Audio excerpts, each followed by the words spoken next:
قرآن پاک میں آتا ہے وَمِنْ آيَاتِهِ أَنْ خَلَقَ لَكُم مِّنْ أَنفُسِكُمْ أَزْوَاجًا لِتَسْكُنُوا إِلَيْهَا وَجَعَلَ بَيْنَكُم مَّوَدَّةً وَرَحْمَةً إِنَّ فِي ذَلِكَ لَآيَاتٍ لِقَوْمٍ يَتَفَكَّرُونَ۔ اس کی قدرت کی نشانیوں میں سے ایک نشانی یہ ہے کہ اس نے تمہارے لیے تمہارے ہی جنس کی عورتیں پیدا کی تاکہ ان کی طرف مائل ہو کر سکون حاصل کرو، اور تم میں محبت اور مہربانی پیدا کی۔ بلا شبہ اس میں ان لوگوں کے لیے نشانیاں ہیں جو غور و فکر کرتے ہیں۔ نکاح اسلام کی نظر میں ایک عبادت ہے، نیکی کمانے کا ایک ذریعہ ہے، ایمان مکمل کرنے کا ایک ذریعہ ہے۔ نبی اکرم صلی اللہ علیہ وسلم نے فرمایا بندہ جب نکاح کر لیتا ہے تو اس کا آدھا دین مکمل ہو جاتا ہے۔ اب باقی ماندہ آدھے دین کے بارے میں اسے اللہ سے ڈرتے رہنا چاہیے۔ نبی صلی اللہ علیہ وسلم نے فرمایا دنیا ایک متاع ہے، فائدے کی چیز ہے، پونجی ہے، اور دنیا کی سب سے بہترین متاع نیک بیوی ہے، یعنی دنیا کی سب سے بہترین چیز نیک بیوی۔ ہمارے ہاں عموماً شادیاں جس طریقے پر ہوتی ہیں اس میں وقت کا بھی ضیاع ہوتا ہے، پیسے کا بھی ضیاع ہوتا ہے، اور ایک بھیڑ جمع ہوتی ہے اور بکھر جاتی ہے۔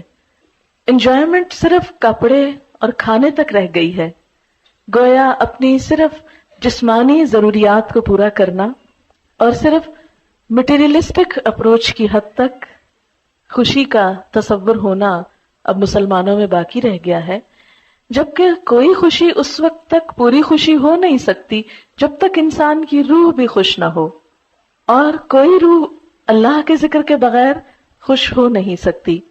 تو اس لیے اس شادی میں اللہ کے ذکر کے ساتھ ساتھ کچھ باتیں بھی نہیں سیکھیں گے انشاءاللہ، یعنی خوشی کا اظہار بھی ہو اور اس کے ساتھ ساتھ اچھی اچھی نصیحتیں بھی ہوں جو دلہن کو اور اس کی بہت سی دوستوں اور سہیلیوں کو بھی کام آئے انشاءاللہ، اور جو بھی شریک ہونے والے ہیں۔ تو ہم شروع کرتے ہیں آج کے اس پروگرام میں۔ جو اہم حصہ ہے وہ یہ کہ جو لوگ اس تجربے سے گزر چکے ہیں، گزر رہے ہیں، اور انہوں نے اس زندگی میں ایک بہترین کامیابی حاصل کی ہے، یا جن چیزوں سے ان کی ازدواجی زندگی خوشگوار ہوئی ہے، میں چاہوں گی کہ وہ ہمارے ساتھ اس پروگرام میں شریک ہوں اور اپنے ذاتی تجربات کا ذکر کریں تاکہ دوسرے لوگوں کو فائدہ ہو اور ان کی زندگیاں بھی خوشگوار ہو جائیں۔ سب سے پہلے ایک بیٹی کے لیے سب سے زیادہ جو چیز دعاؤں کا اور دوسرے گھر میں مقام بنانے کا سبب بنتی ہے وہ خدمت ہے۔ کوئی لڑکی اپنی اچھی شکل سے، اپنے علم سے، اپنے ہنر سے، اپنی دوسری قابلیت سے سسرال کے ہاں جگہ نہیں بنا سکتی جو خدمت سے بنا سکتی ہے۔ بہت سی بے ہنر لڑکیاں بھی جب اچھے جذبے کے ساتھ خدمت کا ارادہ کرتی ہیں اور کرتی ہیں اور قربانی کرتی ہیں تو بہت دعائیں بھی پاتی ہیں اور بہت خوشحال زندگی بھی۔ تو یہ خوشحال زندگی کا ایک راز ہے سیکریفائس اور لینے کی بجائے دینے پہ نظر رکھنا۔ نبی اکرم صلی اللہ علیہ وسلم نے فرمایا جب تمہارے پاس کوئی ایسا شخص نکاح کا پیغام بھیجے جس کے دین اور اخلاق سے تم راضی ہو تو اس سے نکاح کرا دو، اگر تم ایسا نہ کرو گے تو زمین میں فتنہ اور بڑا فساد رونما ہوگا۔ حضرت انس رضی اللہ تعالیٰ عنہ کہتے ہیں حضرت ابو طلحہ نے حضرت ام سلیم سے نکاح کیا اور مسلمان ہونا ان کے درمیان مہر قرار پایا۔ حضرت ام سلیم ابو طلحہ سے پہلے مسلمان ہو چکی تھی۔ ابو طلحہ نے ان کے پاس نکاح کا پیغام بھیجا۔ ام سلیم نے جواب میں کہا میں مسلمان ہو چکی ہوں، اگر تم بھی اسلام لے آؤ تو میں نکاح کے لیے راضی ہوں۔ ابو طلحہ نے اسلام قبول کر لیا اور یہی ان کے درمیان مہر تجویز ہوا۔ عموماً ہم ایسی ہی چھوٹی چھوٹی غلطیاں کرتے ہیں اور ہمیں خود بھی پتہ نہیں ہوتا کہ ہم کیا کر رہے ہیں۔ اب دیکھیں کہ عموماً ڈفرینس آف اوپینین اس لیے نہیں ہوتا کہ ہم ایک دوسرے کو ڈس لائک کر رہے ہوتے ہیں یا ہماری کوئی عداوت ہوتی ہے ایک دوسرے کے ساتھ، وہ چونکہ سیٹ اپ مختلف ہوتا ہے، گھروں کی روٹین مختلف ہوتی ہے، لائف سٹائل مختلف ہوتا ہے، تو قدرتی طور پر جب آپ ایک دھارے سے آئے دوسرا دوسرے سے آئے، جب وہ اکٹھے ہوں گے تو کچھ چیزیں مختلف ہوں گی اور ان میں اختلاف کا پیدا ہونا بالکل نیچرل ہے۔